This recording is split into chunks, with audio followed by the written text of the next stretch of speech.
March 11th, 2024 is the 13th anniversary of an extinction level event known as Fukushima's nuclear meltdown and radioactive fallout.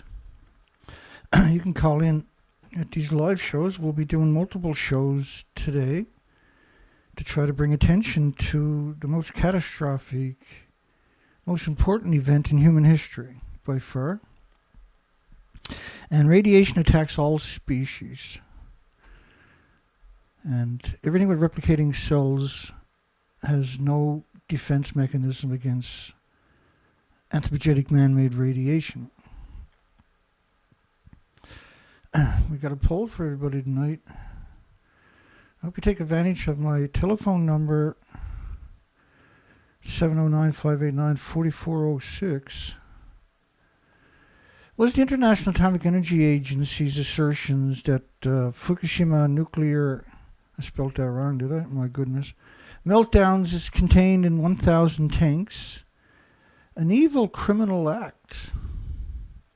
An evil criminal act. I do believe it was, Dana. So the International Atomic Energy Agency has coordinated with the world's media, and this is a fraction of them, pretending they're in the fuel pool. So this should give you some kind of comprehension of who United Nations really are. And it's hard to appreciate this story because it's such a complicated story. And so I have simplified it for you. There's 4 reactors and 8 fuel pools that melted down. That's the stump of reactor 1. That's reactor 2, reactor 3, and reactor 4. We have videos of reactor 1 and reactor 3 detonating, but for some reason we don't have footage of reactor 4 detonating, which is right alongside of the reactor 1. And you can actually see the fuel pool and the reactor core going up and then rapidly falling back down. Despite the fact this is slow motion, you'll see these huge chunks falling back down. It's hard to comprehend how big the buildings are. I'm going to explain to you the tanks right away. So to your right there, you can see a person stood up. And this is a framing built off-site. They're meant to frame number 1 reactor so they can put a Kevlar sarcophagus around it. And the idea of the sarcophagus was actually so that the media didn't have to report on it and people didn't look at it. And so reactor 4, they've done the same thing but a different way, where they had the media pretending they're in a building. But if they show these 2 pictures together, then that doesn't work, right? Now, why would the world's media take a chance like that? Why do something like that? Because this is a catastrophic event. So the official story is, it came out last year on July the 13th, 2024, or 2023, that the discharges from all the nuclear meltdowns was equal to 3 grams of sugar going into the ocean. And this is a professor of the Department of Nuclear and Quantum Engineering at the KAST in South Korea, a very prestigious institute. Science, and he says science outweighs irrational reasoning. So the science is that nothing got out of these buildings, only 3 grams of sugar. And the fact that a university and a professor of nuclear and quantum engineering would make these types of assertions should terrify you, because if he's willing to do it, such a prestigious institution, then every nuclear or every university is willing to do it, and does. The radioactive fallout has covered your entire planet, and it was airborne. It covered it in about 20 days. We launched research expeditions, and we went for 6 years, 4 to 5 months a year. We show an extinction level event in the Pacific Ocean and Pacific.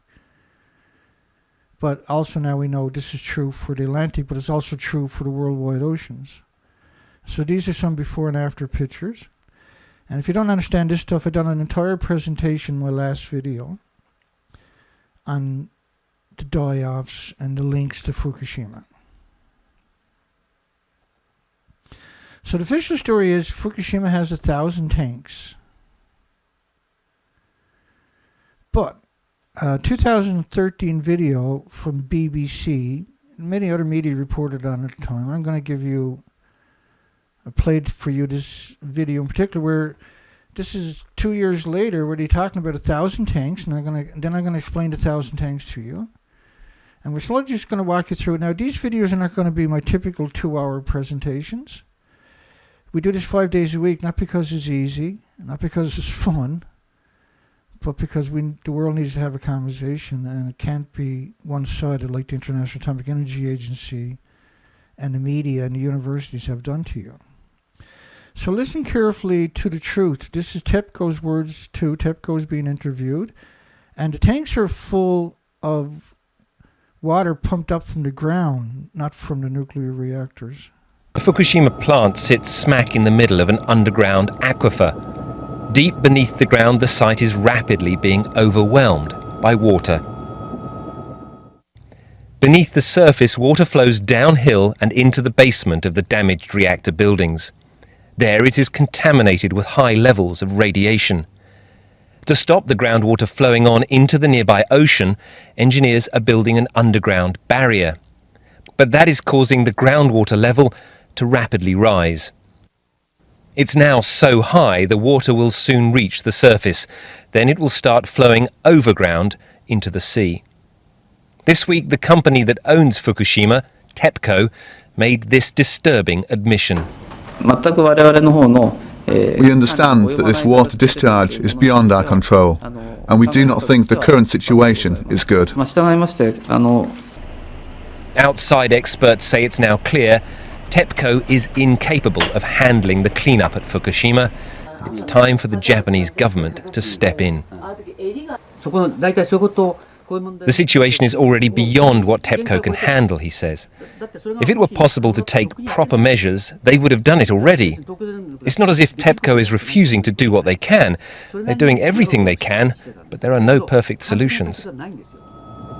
Even if the government does step in, it's not clear what it can do. The only other solution is to pump out the contaminated groundwater and put it in storage tanks. But after just 2 years, the site is already jammed with more than 1,000 giant tanks. Most of them are already full up.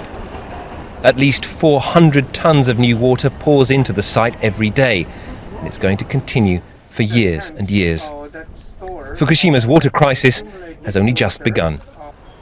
Rupert Wingfield-Hayes, BBC News in Tokyo. And Rupert Wingfield-Hayes is up there in the corner pretending he's in that building over there in 2014.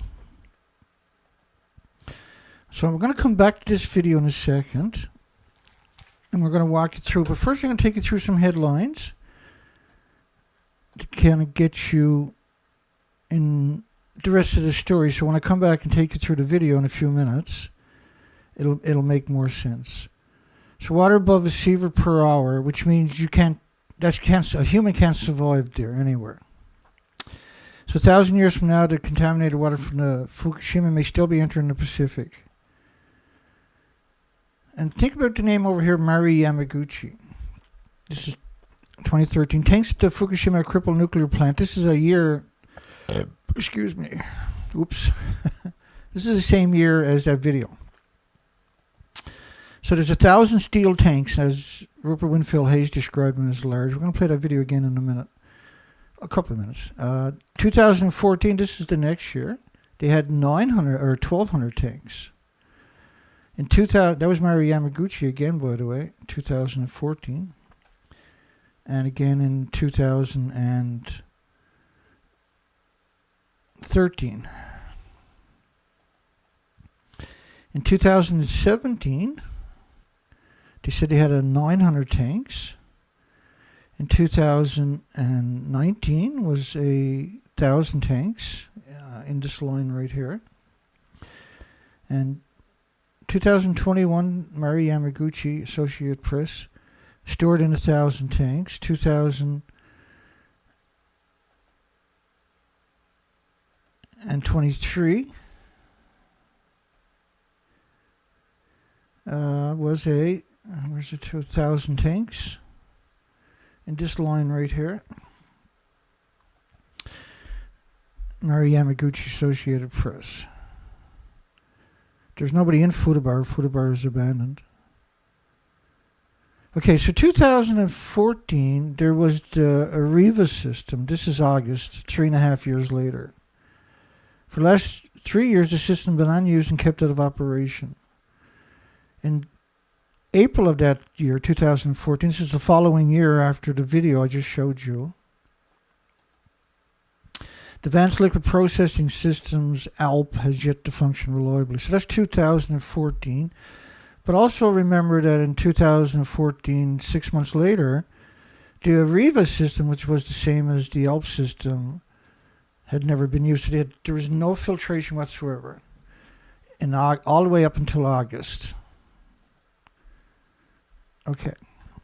So let's go back and play the video, but let's now talk about, I gotta put the headphones on, which makes me look really cool, right? Everybody's like, no. The Fukushima plant sits smack in the middle of an underground aquifer. So it's one of the biggest aquifers, freshwater aquifers, Japan has.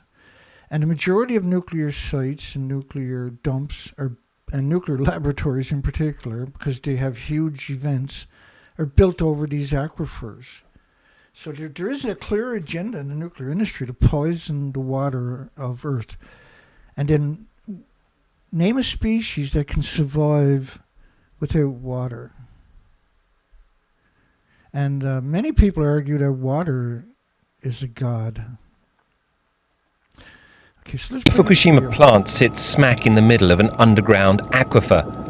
Deep beneath the ground, the site is rapidly being overwhelmed by water. Beneath the surface, water flows downhill and into the basement of the damaged reactor buildings. There it is contaminated with high levels of... So he's talking about water coming down the hill, flowing through the buildings. And I showed you the buildings at the beginning. But it also, they have the typhoons, they have snow, they have huge rains, and they're pouring water over the reactor also, right? So it's not just water that's running down the hill. But that's the equation that they're using right here. Radiation. To stop the groundwater flow, there it is contaminated with high levels of radiation. So high levels of radiation, these are lethal doses by the liter. To stop the groundwater flowing on into the nearby ocean, engineers are building an underground barrier.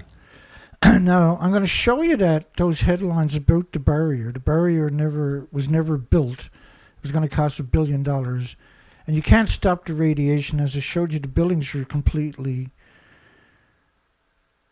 destroyed.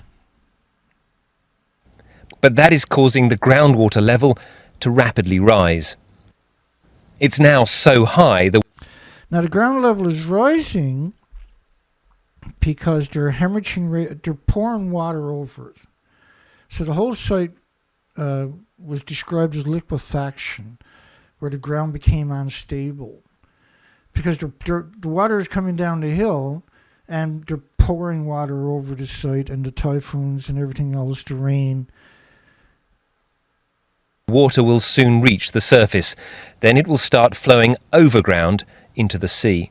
Now, they're talking about high levels of radiation, so even if it gets close to the ground, you can't stay on the site. So what they had done to resolve some of these issues was they laid 16 feet by 4 feet steel plates, 1-inch steel plates, that were welded together into big sheets and then laid down with cranes. And slowly they can egress back onto the site this way. But then they paved over all of that. Then they put cement over that. Then they paved over that again. And then they put more steel sheets on it. That would give you some indication of how lethal the whole site actually was. But it was many different ways. This week, the company that owns Fukushima, TEPCO, made this disturbing admission. Now this is TEPCO in 2013 on the BBC News. Now the story today is nothing got out was equal to 3 grams of sugar. And this is the International Atomic Energy Agency cooked up that story. We cover it extensively. Understand that this water discharge is beyond our control. So he's clearly saying that the discharge, the hemorrhaging into the Pacific Ocean, is beyond their control. It's beyond anybody's control. And TEPCO is not a decommissioned authority. It should never have been left on the site. They abrogated all their responsibilities the minute that you had a nuclear meltdown. That's when the world nuclear industry should have moved into the prefecture and try to save humanity. And we do not think the current situation is good. Outside experts say it's now clear TEPCO is incapable of handling the cleanup at Fukushima. It's time for the Japanese government to step in. The situation is already... Now in 2013, long before that, TEPCO was nationalized. So Japan had stepped in. But that was even worse than leaving TEPCO in charge. already beyond what TEPCO can handle, he says. If it were possible to take proper measures, they would have done it already. It's not as if TEPCO is refusing to do what they can. They're doing everything they can, but there are no perfect solutions. Well, there's no solution at all.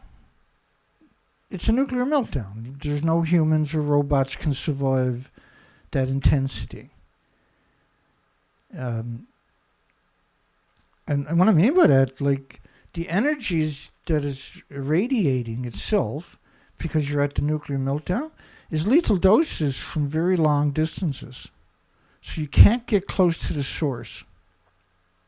And there's no electronics can handle that either, so you can't use equipment. But it's a meltdown, so immediately everything was disappeared. Even if the government does step in, it's not clear what it can do. The only other solution is to pump out the contaminated groundwater and put it in storage tanks. And so what they had done was they had put close to 1,000, they had drilled close to 1,000, and you can see the steel plates right here, for instance. They had drilled close to 1,000 wells on that site, and they were pumping water up from the wells, and that's what's going in the tanks. But after just 2 years, the site is already jammed with more than 1,000 giant tanks. So you heard these words at the time, 1,000 giant tanks. But they're not the actual giant tanks. And neither are they. These are all small tanks they're talking about.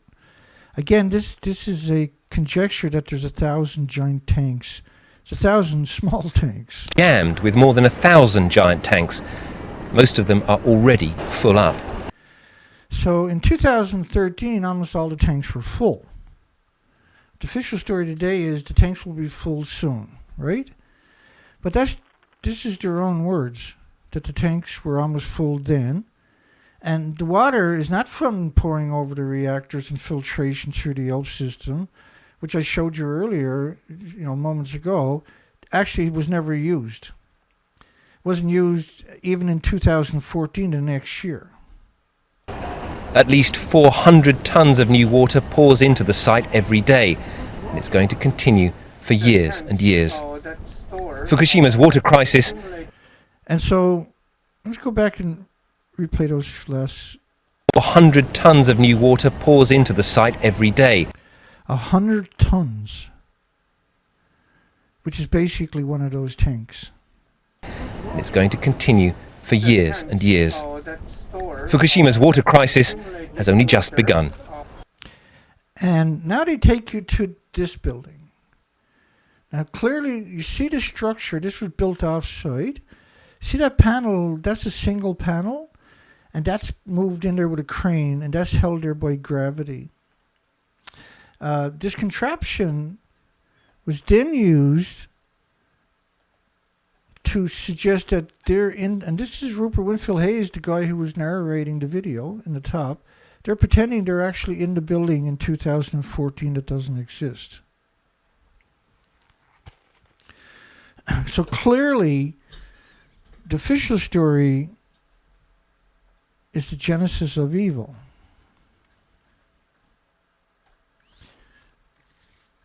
So the tanks in 2013 were basically full. The ELP system in 2014, three years, 1 month later, had not worked. Deriva system. 3 years, 6 months later, 2014, the following year after that video, didn't work. Was never used. The groundwater bypass operation was not having effect.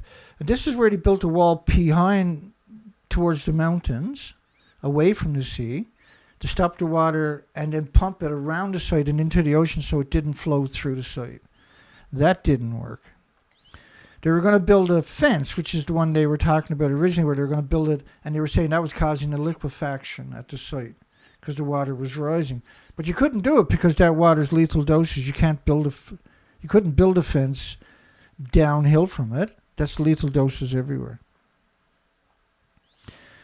The ice wall was not only not meeting expectations, it just simply couldn't work. It's an ice wall. And so why wouldn't you build a real wall? Why build an ice wall? Because that was free. The government paid for it because it was experimental, right? But it was only meant to get you to look away. That's the entire concept of the so-called ice wall. There was also the Korean system and the Siri system, which is meant to filter cesium-137. And we only heard tell of the Siri system a single time, which was this year, bizarrely, since 2013. And it was probably in response to my multiple videos where I continuously talk about how the Siri system has never been mentioned since 2013. And so the problem with any filtration system is that the cesium atoms, the uranium, the plutonium atoms, the americium and the neptunium, the strontium, the curium isotopes, all of these isotopes, they're all the same size. And so you can't just filter one of them out. It doesn't work that way. So the idea was, for the last 80 years, they have brainwashed the population. So the majority of the population, most of them do know the word cesium-137. And so they weaponized that against them. But cesium-137 was the cover story. And the biggest byproduct of the radiated fuel rods is curium isotopes. Curium. And curium isotopes need lead shielding 20 times thicker than the plutonium isotope. And the plutonium isotope was named after the devil. And all the animals and all the experiments, when inhaling or ejected or consuming plutonium isotopes, will die with 3 tumors: the liver, the lung, and the bone. And close to 80 to 90% of the animals died of the bone tumors. And so when you get this type of isotope into children, you're talking about mutating their stem cells also. But you got to realize that the curium, which is the biggest byproduct of the radiated fuel, and is not mentioned, and you can't filter any of them, let alone like individually. And you might be able to filter some of it, but it's just, you can never change the filter after 20 minutes because it's a lethal dose. So you've been hoodwinked by a very well-oiled 80-year machine with over 1,000 public relation firms to assault your senses with. The plant has already released enormous amounts of highly contaminated water directly into the ocean from a plethora of leaks from the reactor buildings. And as you notice when you see pictures of these reactors, these are not leaks. And the word leak, you'll find it all the way back to the legacy of all nuclear accidents and events. The buildings actually ejected the reactor cores out of the buildings, so these are not leaks. The plumes immediately, within 26 days, covered the entire planet. So clearly, this is not a leak. Clearly, we need to have a conversation, and clearly, we're not. Okay, and so, again, I want to remind you, these are short videos today. I'm streaming them live, so those who come across them that have never been here before will say, wait a second, so this is today's video, it's shot live, maybe I should take an extra look. And hopefully they come to their senses and join us. And if you're not going to join us, consider supporting me. Because if you don't, you're not going to have anybody to fight for you. And I don't mean that in the context of where Dana's all Superman. I'm not. I'm far from it. And if you had to see my poor, pathetic Friday, Saturday, and yesterday dealing with 80 centimeters of snow, you would know I'm not a Superman. But I am a human, and I'm just a human. I'm just a man. But I'm here to go to war for you and your loved ones, because nobody else has. Elementary school in Japan is using water bottles to shield the students. This is Koriyama City. So they're stacking water bottles inside and outside the classrooms of elementary school students rather than evacuate them. So the minute you see anything like this is the minute you know that the nuclear industry is completely out of control. And not a single academic has ever tried to stand up for the victims. This is 34 miles west of the nuclear meltdowns on top of that. In the Fukushima prefecture, is using water bottles to shield the radiation coming from the courtyard and other areas around the school buildings. The bottles are filled with water and placed inside of the square boxes which are stacked around the classrooms, like so, inside and outside. So students brought water bottles to school, and this is shielding from the gamma shine, which can pulse around 600 feet. But they say it drops the level down to about 1/3. But the problem is Koriyama City, every building, which is around 90,000 buildings and around 320,000 inhabitants, that are contaminated and will be sick for the rest of their lives from this constant exposure. It's unconscionable.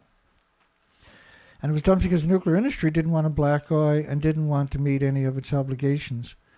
So leaving children in a nuclear wasteland where every building, 19,000 of them, are entitled to be decontaminated, but you can't decontaminate a building. So leaving people in that environment and pretending that there's no adverse side effects, and the mitigation is done by the teachers who really don't qualify to be teachers because they didn't move the students out. And they stayed there themselves. Because they don't understand just the basic nuances, the details, the minutiae of radiation. And it's unconscionable because you can't protect them.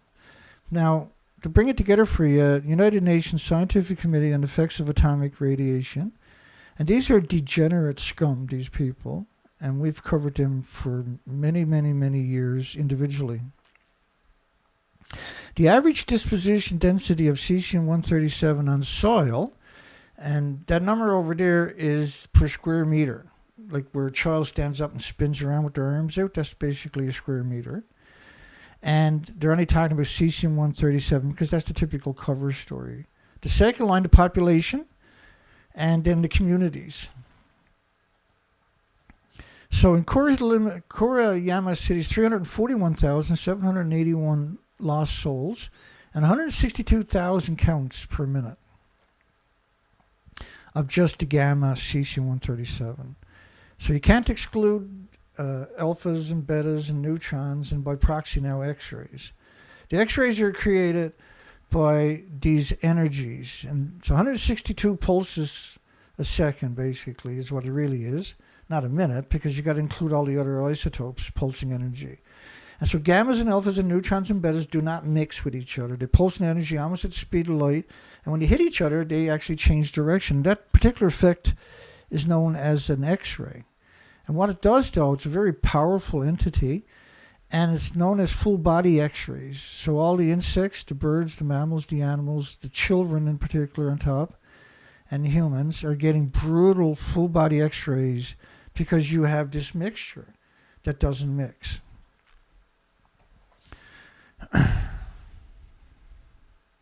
And so Koriyama City, obviously, and these other cities, right? All these other cities, and we're only at to the letter K and M, all of these communities should be evacuated. These are horrific doses we're talking about. These are doses we never heard tell of pre-Fukushima in a community.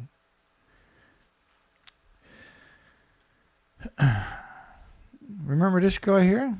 Suga. Japanese government criticizes TEPCO's poor management of leaks, and I showed you the documentation, to suggest that detonations or leaks is unconscionable. And any journalist that calls a detonation a leak should lose their degree. And should probably have spent quite a few years in jail for it.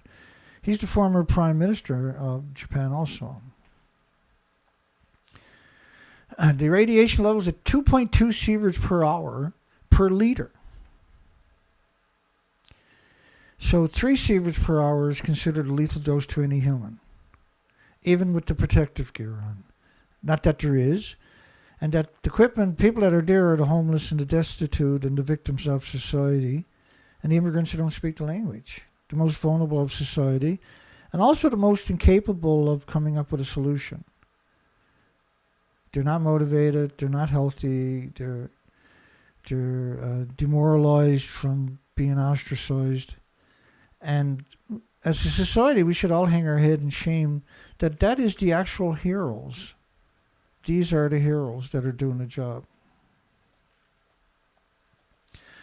Don't forget, they also picked up 30 million one-ton bags. Food was banned in 14 prefectures by 55 countries for over a decade. Okay, so that's video 1 today. And that video was ran roughly 30 minutes. That's what I was hoping to get out of the first video today. This was only about the tanks and the water. And this was meant to give you a narrative that was actually accurate.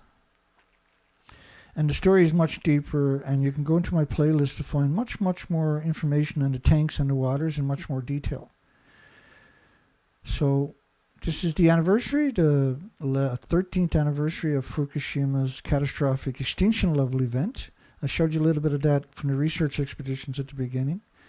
And we got other videos showing up over the next, several videos will show up today.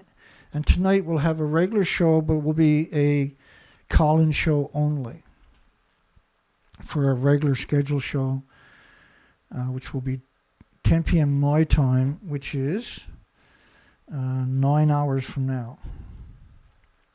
Okay, we'll see everybody. We're going to close the poll down before I run away.